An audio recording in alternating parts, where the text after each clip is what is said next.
Hello everyone, welcome to my YouTube channel Proper English ज्ञान. My name is आर्यंश Gupta.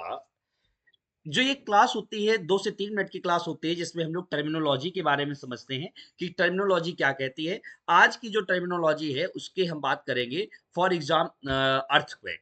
किसके earthquake के बारे में बात करेंगे. अर्थक्वेक क्यों आता है, क्या होता है, कैसे होता है. What is an earthquake. भूकंप क्या है.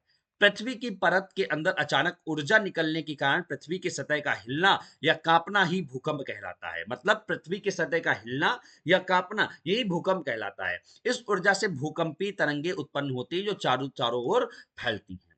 आगे भूकंप आने का कारण क्या है. विवर्तनिक प्लेटों की हलचल.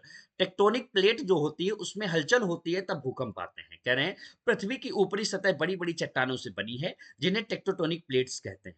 ठीक है, ये प्लेटें हमेशा धीरे धीरे हिलती रहती हैं. जब ये आपस में टकराती हैं या एक दूसरे के बगल में रगड़ कर गुजरती हैं तो घर्षण के कारण अटक जाती हैं. फिर इस जिसके कारण क्या होता है, भूकंप उत्पन्न होता है. एनर्जी रिलीज, ऊर्जा का निकलना. जब अटकी हुई प्लेटें के बीच का दबाव बहुत बढ़ जाता है. क्या कह रहे हैं, कौन सी प्लेटें हैं, टेक्टोनिक. जब अटकी हुई प्लेटों के बीच का दबाव बहुत बढ़ जाता है तो चट्टानें अचानक टूट जाती हैं या फिसल जाती हैं. इस अचानक हलचल से बहुत भारी मात्रा में ऊर्जा निकलती है जिससे धरती कांप उठती है. ठीक है, तो वही भूकंप हो गया. फिर क्या है, याद रखने की मुख्य बातें क्या है. भूकंप मूल या केंद्र, जिसको फोकस बोलते हैं या हाइपोसेंटर बोलते हैं. पृथ्वी के भीतर का वह वास्तविक स्थान जहां से भूकंप की शुरुआत होती है उसे क्या बोलते हैं, फोकस एरिया बोलते हैं या हाइपो सेंटर बोलते हैं. अधिकेंद्र क्या होता है. पृथ्वी की सतह पर स्थित वह बिंदु जो भूकंप मूल के ठीक ऊपर होता है. या भूकंप के झटके सबसे तेज और विनाशकारी होते हैं. यहां पर जहां अधिकेंद्र होता है, बोलते हैं ना, जहां भूकंप का केंद्र होता है वहां पे के झटके सबसे तेज और विनाशकारी होते हैं.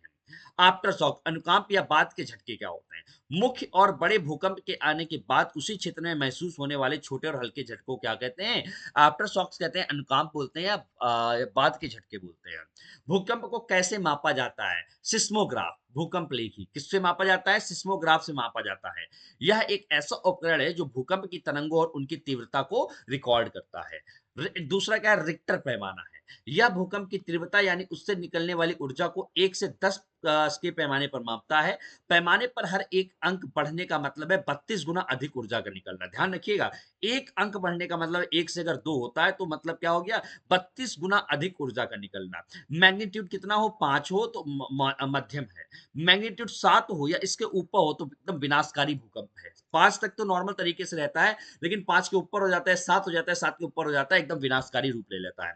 भूकंप के मुख्य प्रभाव क्या होते हैं, इमारतों का गिरना, मकानों, पुलों और सड़कों का टूटकर गिरना.